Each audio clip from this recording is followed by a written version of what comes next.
I still remember that evening clearly. The New York skyline twinkled beyond our penthouse windows as I sipped my wine, exhausted but satisfied after another successful day at the office. Building my company from nothing to a $100 million enterprise had been the hardest thing I'd ever done, but watching it flourish made every sleepless night worth it. Mark came home later than usual, bringing his mother Evelyn along. I should have recognized that as the first red flag. Evelyn rarely visited without calling first, and her presence always left me slightly on edge. "Sarah, honey, you look tired," Mark said, kissing my cheek. His cologne was stronger than usual, masking something I couldn't quite place. "Another long day saving the corporate world?" I smiled, used to his teasing. "Just finalizing the Johnson contract. It's going to be huge for us." "That's my girl," he said, pouring himself a generous glass of scotch. "Always making things happen." Evelyn settled into our white leather sofa, her designer purse placed carefully beside her. "Sarah, dear, you work too hard. You should take more time for yourself, and for family." Something in her tone made me sit up straighter. Mark and I had been married for 5 years, and while Evelyn had never been particularly warm toward me, she'd never interfered in our marriage. "Actually," Mark said, sitting down next to his mother, "that's sort of what we wanted to talk to you about, Sarah." I raised an eyebrow. "We? Mom and I have been talking," he continued, swirling his scotch. "About your company." "My company. Not our future or our plans to start a family. My company. What about it?" I asked, trying to keep my voice steady. "Well," he said, leaning forward, "we've been thinking it might make sense to restructure the ownership." Evelyn jumped in. "For tax purposes, dear. And estate planning." "Estate planning?" I echoed. I was only 37. Mark set his glass down. "We think it would be smarter if you transferred ownership of the company to me and Mom. We'd create a family trust. It would protect the business." "Protect it from what, exactly?" My voice was sharper than I intended, but the audacity of what they were suggesting was sinking in. "From anything, sweetie," Evelyn said, her smile not quite reaching her eyes. "Lawsuits. Divorces. Unforeseen circumstances. Divorces." I repeated. "Are you planning on divorcing me, Mark?" He laughed, but it sounded hollow. "Of course not. But you know what they say, prepare for the worst, hope for the best." "This is ridiculous," I said, standing up. "I built that company from nothing. Every investor meeting, every late night, every impossible deadline, that was all me. With my support," Mark countered. "I've been there every step of the way." Had he, though? I thought back to all those nights I'd come home to an empty apartment, all the weekends I'd spent at the office while he played golf with his friends. He'd been supportive in the way of not actively sabotaging me, but he'd hardly sacrificed for my dreams. "Mark, I'm not signing over my company. Not to you, not to your mother, not to anyone." Evelyn's smile tightened. "Sarah, you're being emotional. This is a practical business decision. A business decision that conveniently puts my life's work in your hands." I shook my head. "No. Absolutely not." "Sarah," Mark started, but I cut him off. "No, Mark. This isn't up for discussion." I looked between them, suddenly seeing them clearly for the first time. "Why are you really asking for this? Why now?" Mark's face changed. The charming smile I'd fallen in love with disappeared, replaced by something cold and calculating. "Because it's the smart thing to do." "For whom?" I challenged.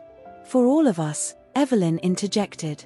"Family should stick together, Sarah. We're only looking out for your best interests." "My best interests?" I laughed, but there was no humor in it. "You want me to hand over everything I've worked for, and you're framing it as doing me a favor." I walked to the window, looking out at the city I loved.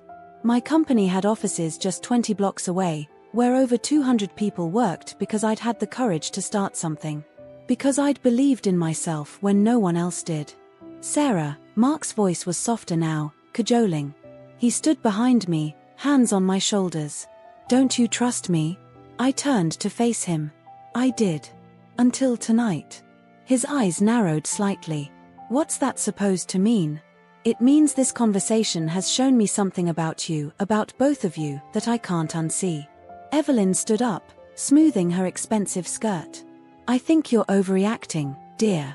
This is a simple business arrangement that would benefit everyone. It would benefit you, I corrected her. And it's not happening. I walked past them toward our bedroom, needing space, needing to think. What had just happened? Was this really the man I'd married? Had he always seen me as a means to an end, my success as something to be claimed? This conversation isn't over, Sarah, Mark called after me. I turned back. Yes, it is. My voice was steady, but inside, I was shaking. My company stays with me. End of discussion. As I closed the bedroom door behind me, I heard them murmuring in the living room. Hushed, urgent voices planning their next move. I leaned against the door, my heart pounding. Something fundamental had changed tonight. The partnership I thought I had, the support system I'd relied on, it was all an illusion. I sat on the edge of our bed, looking at the framed photo on the nightstand. Mark and I on our wedding day, both smiling, full of hope. Had he been planning this even then? Or had greed corrupted him along the way? Whatever the answer, one thing was clear. I was now fighting a battle on two fronts. At work, against competitors who would love to see me fail. And at home, against the two people who should have been my strongest allies. I took a deep breath. I hadn't built my company by backing down from challenges. I wouldn't start now, not when the stakes were higher than ever.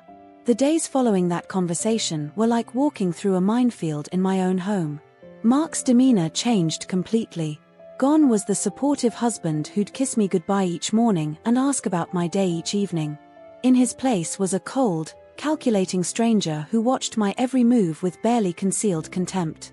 I found myself working later and later, making excuses to avoid coming home. My office became my sanctuary, the one place where I still felt in control. My assistant, Jamie, noticed the change. "Everything okay, boss?" she asked one night, finding me still at my desk at 10 p.m. "You've been burning the midnight oil all week." I forced a smile. "Just busy. The Carson project is taking more time than I expected." She didn't look convinced, but she didn't push. That was one of the things I appreciated about Jamie, she knew when to back off. "Well, don't work too hard. We need you at your best." If only Mark felt the same way. When I finally did go home that night, I found Evelyn sitting in my living room, scrolling through her phone as if she owned the place. "Oh, Sarah, there you are," she said, not bothering to look up. "Mark said you'd be working late." Again. I set my bag down. "What are you doing here, Evelyn?" "Having dinner with my son." "Is that a crime?" She finally glanced up, taking in my appearance with a critical eye. "You look tired, dear. Those bags under your eyes are getting quite pronounced." I ignored the jab. "Where is Mark?" "He stepped out to take a call. Something about a meeting with Johnson and Mercer tomorrow." I froze. Johnson and Mercer was one of my biggest clients. I had no meetings scheduled with them. "What meeting?" Evelyn shrugged. "You'd have to ask him." As if on cue, Mark walked in from the balcony, slipping his phone into his pocket. He looked surprised to see me. "You're home early." "It's nearly 11, Mark." "Is it?" He checked his watch with exaggerated surprise. "Time flies when you're busy. What meeting do you have with Johnson and Mercer?" His expression didn't change. "Just a lunch. Ted Johnson called, wanted to discuss some ideas." "Ted Johnson is my client." "Why is he calling you?" Mark's smile was patronizing. "We play golf together, Sarah. It's not unusual for friends to have lunch." I felt sick. Ted Johnson was notoriously disloyal, always chasing the next big thing. If Mark was meeting with him behind my back. "I think I've overstayed my welcome," Evelyn said, gathering her things. "Sarah clearly needs her beauty sleep." After she left, I confronted Mark directly. "What are you doing? First you try to take my company outright, and now you're going behind my back to my clients." "Don't be paranoid," he scoffed. "It's just lunch. With my biggest client. Right after you and your mother tried to convince me to sign over my company." He sighed heavily, as if I were being unreasonable. Sarah, you're blowing this way out of proportion. We were trying to help you. Help me? I laughed incredulously. By taking everything I've worked for? By protecting it, he snapped. You think you're invincible, but you're not. One bad decision, one wrong move, and everything you've built could crumble. And having you in charge would prevent that. How, exactly? His eyes turned cold. Maybe because I'm not blinded by ego. Maybe because I see the bigger picture. The bigger picture being you controlling my company. Our future, Sarah. Everything you do affects both of us. I stared at him, this man I thought I knew. When did you change, Mark? When did you start seeing me as a means to an end rather than your partner? When did you start putting your company before our marriage? He countered. I've always put us first, I insisted. But that doesn't mean handing over control of my life's work. He stepped closer, towering over me. Your life's work, he repeated mockingly. As if you did it all alone. As if I haven't been supporting you every step of the way. How have you supported me, exactly? By spending our weekends on the golf course while I was at the office. By complaining every time I had to travel for work. His face darkened. I gave up opportunities for you. I turned down jobs that would have taken me away from New York because you were building your precious company here. That was news to me. What opportunities? You've never once mentioned wanting to leave New York. Because I knew you wouldn't consider it, he shouted. Your company, your city, your rules. It's always been about what you want, Sarah. The accusation stung, not because it was true, but because it revealed how he'd been silently resenting me. Keeping score. Waiting for his moment. If that's how you feel, maybe we need to reconsider this marriage, I said quietly. Something flickered in his eyes, fear, maybe, that his plan was backfiring. Don't be dramatic. I'm not going anywhere, and neither are you. The way he said it sent a chill down my spine. Not a promise, but a threat. The next morning, I left early for work, skipping breakfast to avoid another confrontation. The office was quiet when I arrived, most of my team not due in for another hour. I used the time to call Ted Johnson. Ted, it's Sarah Mitchell. I understand you're having lunch with my husband today? There was an awkward pause. Ah, yes. He reached out yesterday. Said you were both interested in discussing the Robertson project. My heart sank. Mark was deliberately interfering with my business relationships. I see. And what exactly did he want to discuss? Ted hesitated. Well, he mentioned some concerns about the project timeline. Said you might be overstretched with the new expansion. The expansion that Mark had encouraged me to pursue. The one he'd called a no-brainer just weeks ago. Ted, I appreciate your taking the time to meet with Mark, but in the future, any discussions about Mitchell Media projects should go through me or my team directly. Mark isn't involved in the company's operations. Oh. Ted sounded confused. He gave me the impression he was taking a more active role. Said it was a recent development. My blood ran cold. That's not the case. There have been no changes in our company structure. After hanging up, I sat at my desk, staring at the skyline. Mark wasn't just trying to undermine me, he was actively sabotaging my relationships with clients. This wasn't just about the company anymore, it was about control. That evening, I stayed even later at work, reviewing every client contract, every partnership agreement. If Mark was talking to Ted Johnson, who else had he approached? What seeds of doubt had he planted? When my phone rang at midnight, I expected it to be Mark, demanding to know when I'd be home. Instead, it was Lisa, my oldest friend. Working late again, she asked. Or avoiding the husband? I sighed. Lisa knew me too well. Both, I guess. Want to talk about it? I've got wine and a spare bedroom if you need an escape. I considered it. A night away from Mark and his manipulation sounded heavenly, but running away wouldn't solve anything. Thanks, but I need to face this head on. Face what, exactly? You've been vague about what's going on. I hesitated, then told her everything, the proposal, the meetings with clients, Evelyn's constant presence. It felt good to finally say it all out loud. Sarah, Lisa said when I finished. This isn't just controlling behavior. This sounds calculated.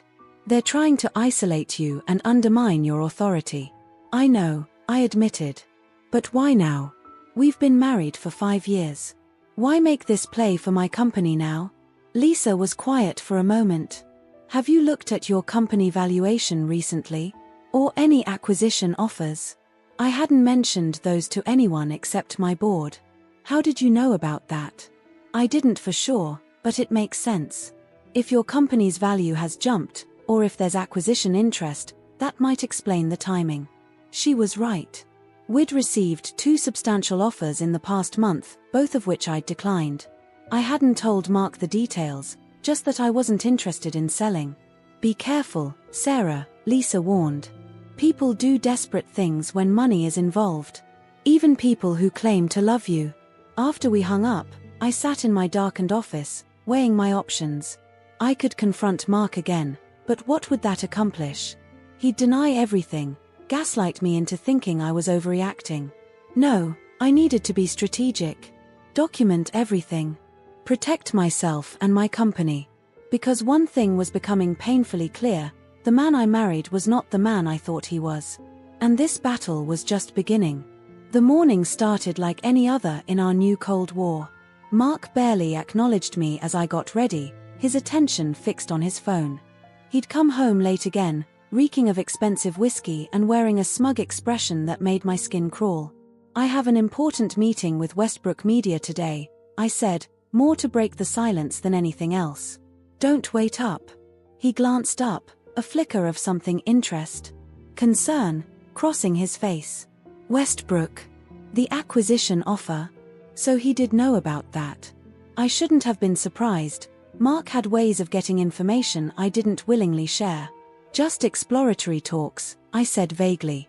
In truth, Westbrook had increased their offer substantially, and while I still wasn't planning to sell, the meeting was significant. You should consider it, Mark said, setting his phone down. Westbrook's a solid company. The offer must be substantial. It is, I admitted. But the company's not for sale. He sighed dramatically. Sarah, you can't keep playing small forever. Sometimes you need to know when to cash out and move on. Move on to what, exactly? I challenged. Sitting at home while you and your mother control my money? His expression hardened. That's not fair. Isn't it? I grabbed my bag, ready to escape. You made it pretty clear that's what you want. I want what's best for us, he insisted, following me to the door. For our future. I turned to face him. No, Mark. You want what's best for you. There's a difference. His face flushed with anger, but I didn't stick around to hear whatever justification he was about to offer. I'd heard enough of his lies. The elevator ride down to the parking garage gave me a moment to breathe, to center myself. I couldn't let Mark get in my head, not today. The Westbrook meeting was too important. As I approached my car, I noticed something odd. It seemed to be sitting lower than usual. I circled it slowly, my stomach dropping when I saw that both rear tires looked deflated. Not completely flat, but definitely low on air. Great, I muttered, checking my watch. I was already cutting it close for the meeting. I briefly considered calling a car service, but that would take too long. The tires would probably hold until I could get them checked after the meeting. I got in and started the engine, trying to ignore the uneasy feeling settling in my chest. As I pulled out of the garage, the car felt sluggish, harder to control than usual. Part of me wondered if I was just being paranoid, seeing sabotage where there might be just normal wear and tear. But another part of me, the part that had watched Mark transform from loving husband to cold manipulator, wondered if this was just another of his tactics. Had he tampered with my car? The thought seemed extreme, even for how bad things had gotten between us. Mark was ruthless in business, yes, but physically dangerous. I couldn't bring myself to believe it. Traffic was heavy as I made my way across town, the car handling worse as I drove. By the time I reached Fifth Avenue, I was white-knuckling the steering wheel, every turn requiring more effort than it should. I should pull over, I thought. Get the tires checked before something happens. But I was already running late, and Westbrook's CEO, Daniel Hayes, was notoriously impatient. This meeting had taken weeks to arrange, I couldn't risk missing it. Just a few more blocks, I told myself. I can make it. I turned onto East 47th Street, picking up speed to make the light.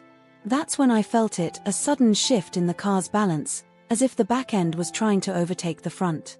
I gripped the wheel tighter, trying to correct, but the car wasn't responding properly.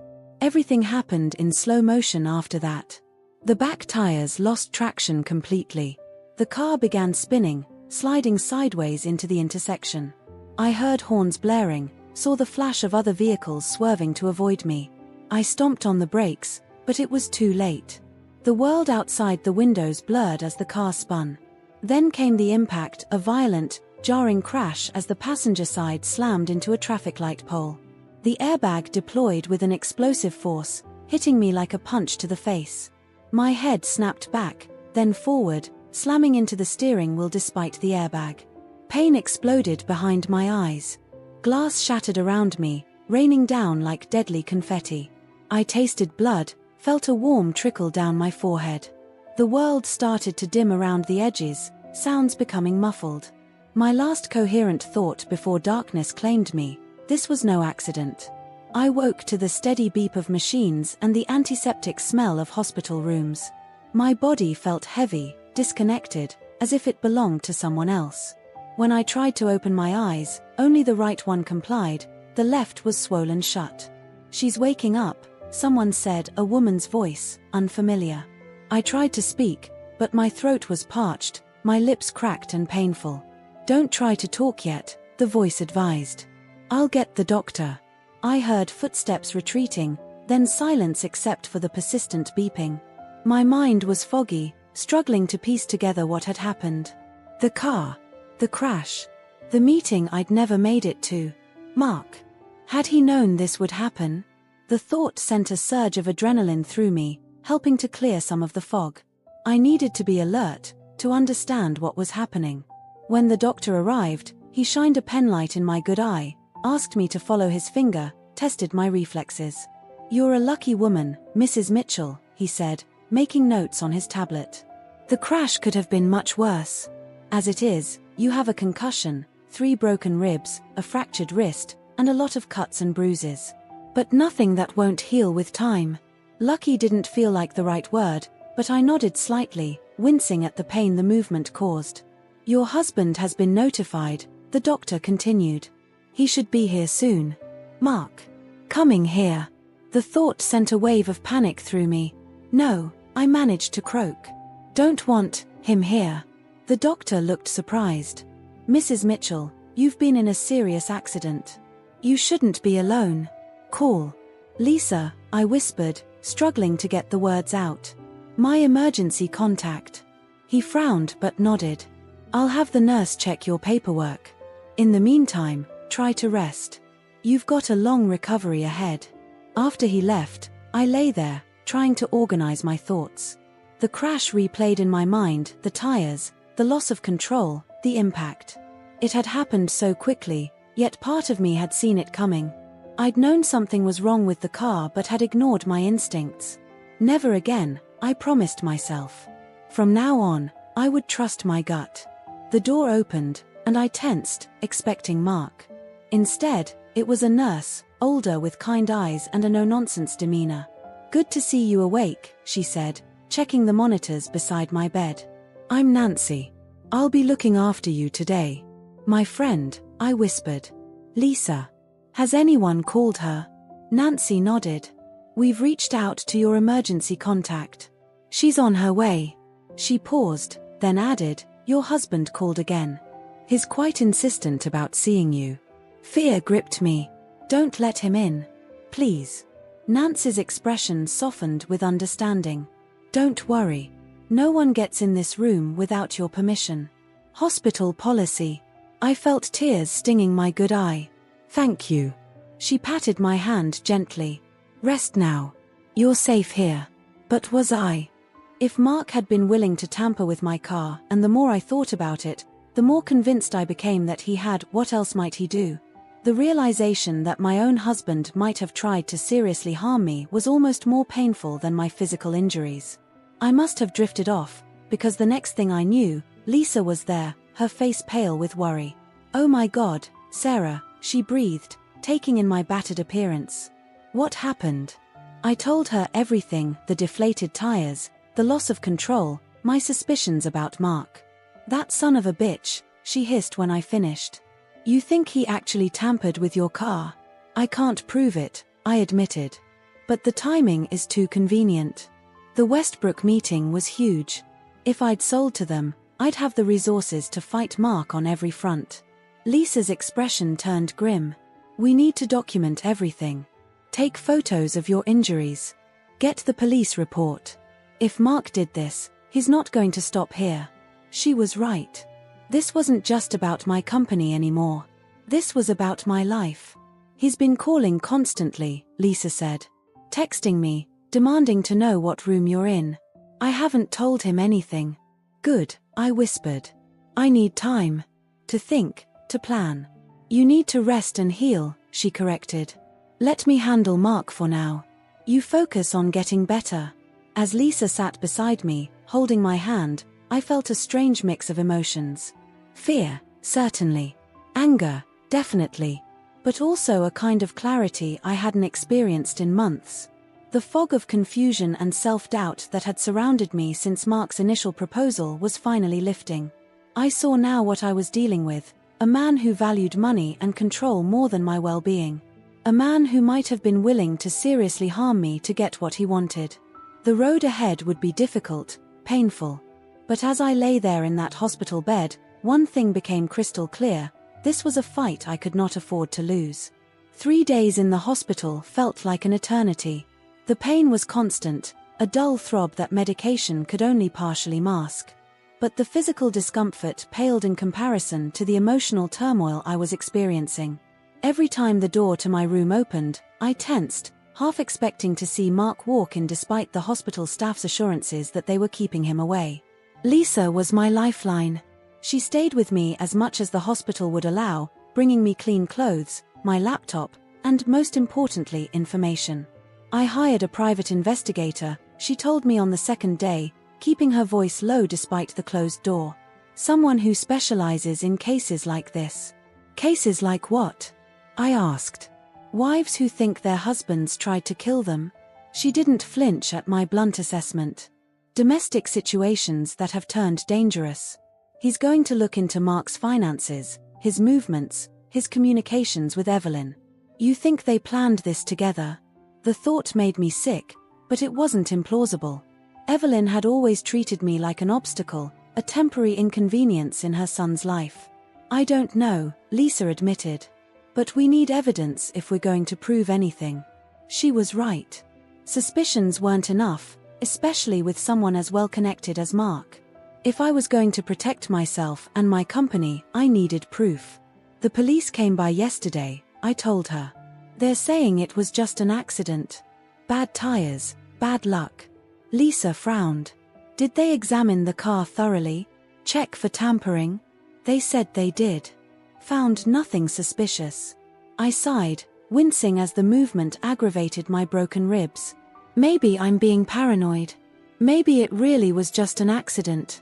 Lisa took my hand, her grip firm. "Sarah, listen to me. You've known in your gut something was wrong for weeks. Trust that feeling. Even if the police don't find anything, we keep digging." She was right. The timing was too convenient, the consequences too beneficial for Mark. Whether he'd directly tampered with my car or not, he'd been trying to undermine me, isolate me, control me. That much was undeniable. "I need to contact my board," I said, trying to sit up straighter. "The Westbrook meeting already taken care of," Lisa assured me. "Jamie rescheduled for next week. She's been handling things at the office, keeping everyone calm." "You've got good people, Sarah." I did. My team at Mitchell Media was loyal, hardworking, and passionate about our mission. They weren't just employees, they were partners in the vision I'd built. And unlike my actual partner, they'd never tried to take it from me. The thought of Mark sent another wave of anxiety through me.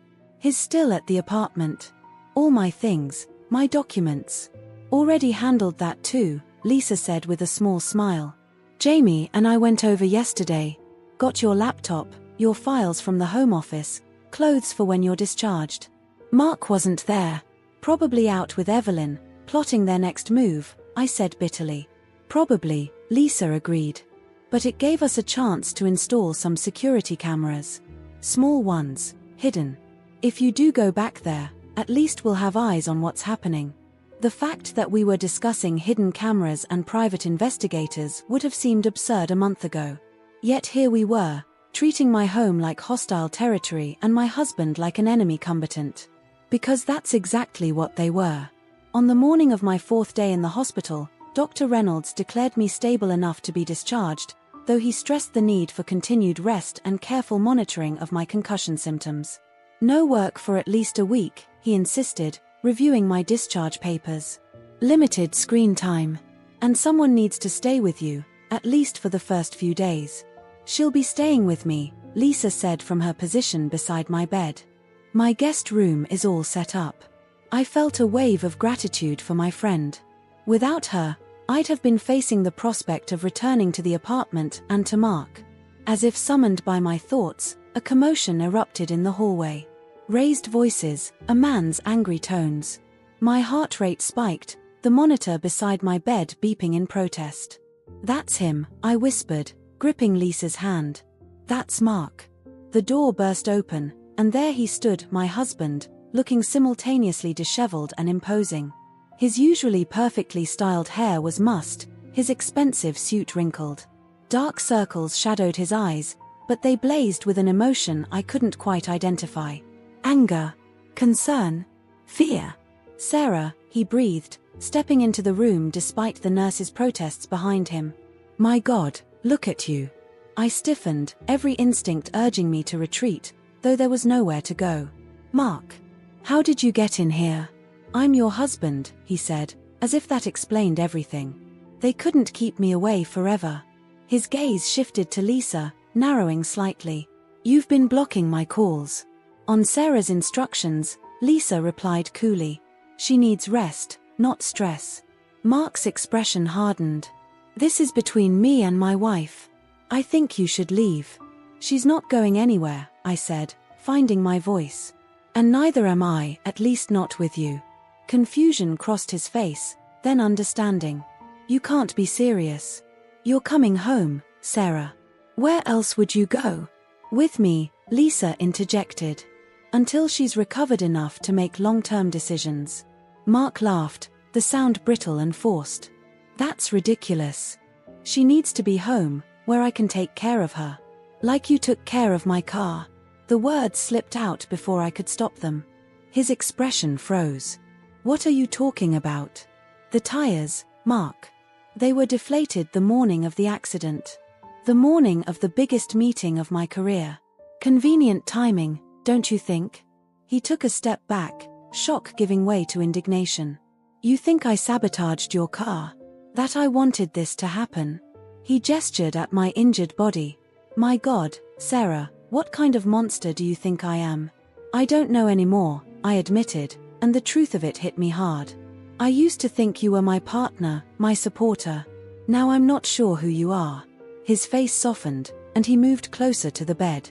Baby, you're confused. The accident, the medication, they're making you paranoid. Come home. Let me take care of you. We'll forget all about the company stuff for now. For a moment, I almost believed him. Almost saw the Mark I'd fallen in love with, the man who'd cheered my successes and held me through failures. But then I caught the calculating gleam in his eye, the way his gaze flickered to the monitor displaying my vitals, assessing my weakness. No, I said firmly. I'm going with Lisa. You need to leave, Mark. His facade of concern cracked, revealing the anger beneath. You're my wife. You belong at home, with me. I belong wherever I choose to be, I countered. And right now, that's not with you. Before he could respond, a security guard appeared at the door. Sir, we've had complaints about your behavior. I need to ask you to leave. Mark's jaw tightened, but he knew when he was outnumbered. With one last, cold look at me, he turned and stormed out. The room felt lighter in his absence, as if a physical weight had been lifted. I sank back against the pillows, exhausted by the confrontation. You did well, Lisa said, her voice gentle but approving. Standing your ground like that. He's not going to give up, I murmured, closing my eyes briefly against a wave of fatigue. This is just the beginning. Then we'll be ready, she promised. We'll document everything, build a case. If he did tamper with your car, we'll find proof. I nodded, trying to draw strength from her confidence. The path ahead seemed impossibly difficult: recovery from my injuries, protecting my company, disentangling my life from Mark's. But for the first time in weeks, I felt a glimmer of hope. Not because the situation had improved, but because I'd stopped trying to preserve something that was already broken. My marriage had been a facade, a partnership in name only. Mark had shown his true colors, and now I had to accept the reality of who he was, not a husband, but an adversary. 2 hours later, I was settled in Lisa's guest room, surrounded by familiar items from the apartment: my favorite pillow, the framed photo of my parents, the small ceramic elephant my father had given me before he died. Small comforts in a world that had been turned upside down. As Lisa helped me into bed, careful of my bandaged ribs and casted wrist, I felt a strange sense of peace despite everything. The path ahead was uncertain, fraught with challenges I'd never anticipated. But I wasn't facing it alone. And for the first time in months, I wasn't living a lie. Get some rest, Lisa said, adjusting my pillows. Tomorrow we start fighting back. I closed my eyes, letting the exhaustion of the past days wash over me. Tomorrow would bring its own battles, but for now, I was safe. For now, I could breathe. And in that breath, I found a new resolve. Mark hadn't just tried to take my company, he'd tried to take my autonomy, my sense of self. That was something I would never surrender, no matter the cost. The awakening had been painful, brutal even. But now that my eyes were open, I would never willingly close them again. Recovery was a slow, frustrating process. My body healed gradually, the bruises fading from angry purple to sickly yellow, the cuts closing into pink lines that would eventually become scars. But even as my physical strength returned, I found myself jumping at sudden noises, flinching when doors opened unexpectedly. The crash had left invisible wounds that ran deeper than any physical injury. Throughout it all, Mark was relentless. Daily calls, text messages alternating between concern and thinly veiled threats. Flowers delivered to Lisa's apartment with notes begging me to come home. He even showed up at her building twice, forcing the doorman to turn him away. He's getting desperate, Lisa observed one evening as we shared a quiet dinner. It had been 2 weeks since the accident, and I was finally able to move around without wincing at every step. The PI says he's been meeting with Evelyn daily, and he's been making calls to your board members. That got my attention. What kind of calls? Suggesting that you might not be fit to return to work. That your injuries are worse than they appear. She hesitated. That you've been exhibiting paranoid behavior. I set my fork down, appetite vanishing. He's trying to stage a coup. It looks that way. But Jamie's been keeping the board updated on your actual condition. They know you're recovering well. Still, the idea that Mark was actively working to undermine my position at my own company sent a fresh wave of anger through me. This wasn't just about our marriage anymore. This was about my life's work, the company I'd built from nothing. I need to go back, I said decisively. Not to the apartment, to the office. I need to show everyone I'm okay, that I'm still in control. Lisa's expression was concerned. Are you sure you're ready? Dr. Reynolds said at least 3 weeks of rest. I can rest in my office, I argued. But I need to be seen. Need to counter whatever narrative Mark is spinning. After some debate, Lisa reluctantly agreed. The next morning, I dressed carefully in one of my power suits, applied makeup to hide the lingering bruises, and styled my hair to cover the still healing cut on my forehead. Looking in the mirror, I barely recognized myself. Not because of the injuries, but because of the hardness in my eyes, the set of my jaw. The woman staring back at me had been through battle and emerged changed. Jamie met us in the lobby of Mitchell Media, her relief at seeing me obvious despite her professional demeanor. The team's been worried sick, she told me as she escorted us to the elevator. They'll be thrilled you're back, even if it's just for a short time. Word of my arrival spread quickly. By the time I reached my office, the hallway was lined with employees, their faces lighting up as I passed. Their support was palpable, a wave of goodwill that strengthened my resolve. "I'll be calling a company-wide meeting at 11, I told Jamie as we entered